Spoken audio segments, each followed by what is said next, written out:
The tents appeared in the middle of the night, without preamble. There was some heated discussion at City Hall, because not even the mayor knew they were coming.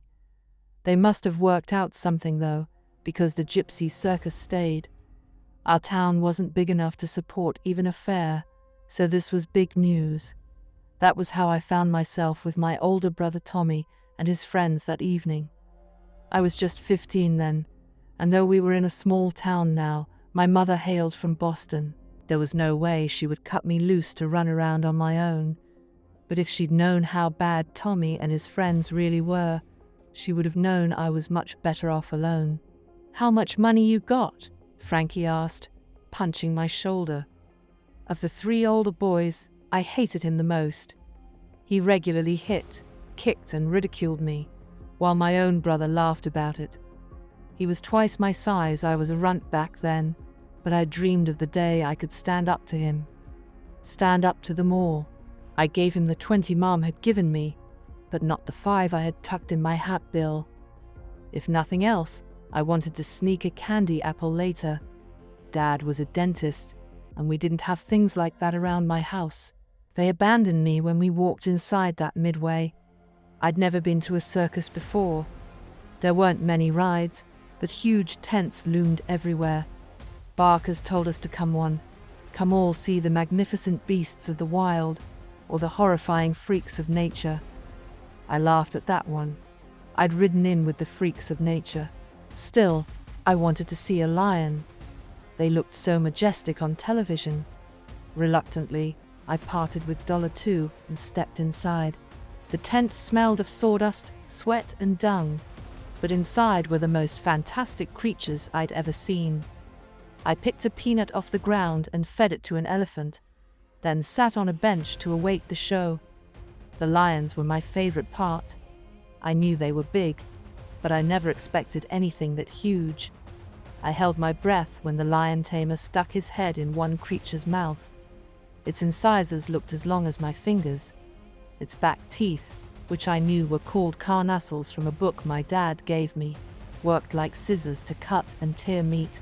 No way would I ever have had the guts to stick my head in there. After the show, I debated spending another $2 to watch the same show again, but I really wanted that apple. As I made my way to the food trailers, a girl called out to me, "Read your fortune for $1." The sight of her took my breath. For the rest of my life, I'd dream about her face. I wish that she could have seen her own fortune instead of mine that night. She didn't deserve what happened to her. I stared at her, transfixed. Her eyes were 2 different colors. I wondered if she wore contact lens to achieve the effect, in order to look more striking. One was icy blue, and the other brown like mine. The effect was jarring, even more so because she was lovely. Long, black hair, full lips, dressed like a genie from a TV show with her smooth, tan belly bared. Hormones trumped hunger, and I let her lead me into her tent. She took my palm and stretched it out in front of her. She talked for a while, giving me vague predictions. Then she gave me a long look and said, "You need to stand up for yourself. Do not let others control your fate."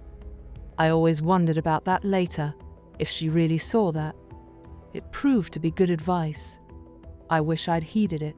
She walked me out after my reading, her hand tucked into my arm. "Well, what do we have here?" Frankie boomed. "The little monkey has a girlfriend." Her hand tightened on my arm, and then she smiled. "I'm taking a break." Frankie caught her arm as she tried to walk by, and Tommy and his friend James blocked her. I wanted to tell them to leave her alone, but my voice was a frog hung in my throat. "Hang on," Frankie said. "I got $1. I want my fortune told." Matter of fact, he leered at her. "What will a 10 get me?" To my horror, he grabbed her waist and pulled her against him. She struggled free and snarled something in a foreign language. Then she spat on his shoe. Frankie backhanded her, then dragged her into the tent. I turned to run and James tripped me. I went sprawling into the dust and my mouth filled with blood. James hauled me up, and I heard a click as he opened the switchblade he always carried. He pressed it against my back. "One move and I'll slice your spinal cord," he said. "Snitches end up in ditches." It only lasted a few minutes, but it seemed like an eternity. They brutalized that girl. I heard her struggle at first, then nothing. That nothing terrified me. I was crying, blood and snot choking me. People walked right on by, and nobody seemed to notice something was wrong. Something was horrible. The newspaper said her father found her, naked and beaten in that tent. It was 2 days before she could give the police a description. I was relieved when the police pulled up in front of our house. "Don't you say a word," Tommy hissed, "or I swear on my life I'll end you." I wish I could say that I spoke up, told the police everything, but I didn't.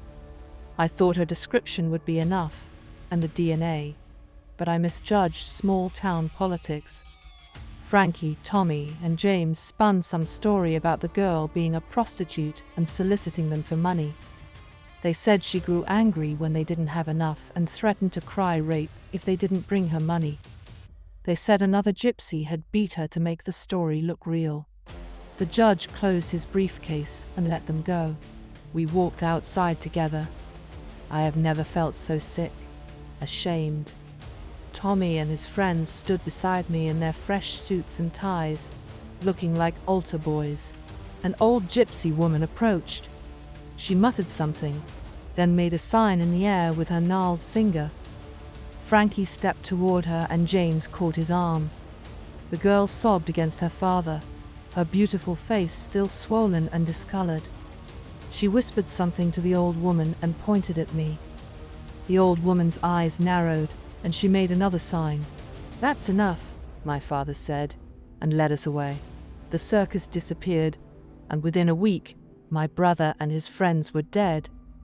Tommy got his hand caught in the garbage disposal at the restaurant he worked after school.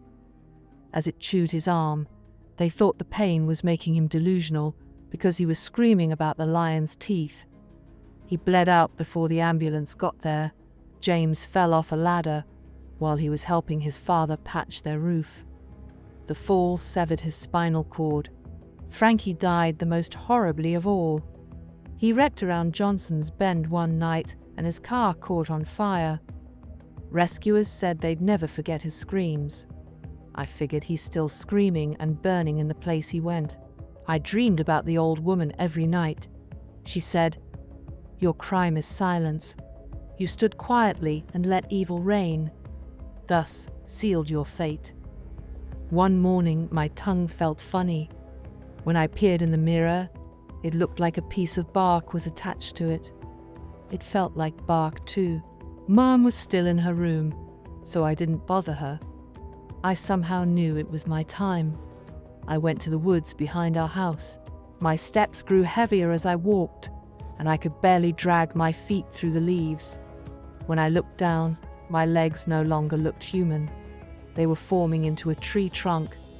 Roots curled from my toes and spiked into the ground. I raised my hand to feel my tongue, and my arm froze there. Bark raced down it, falling in place like Legos connecting, covering what was human. With no surprise, I saw the girl walk out of the woods. "I know it wasn't your fault," she said. I begged my Baba for mercy.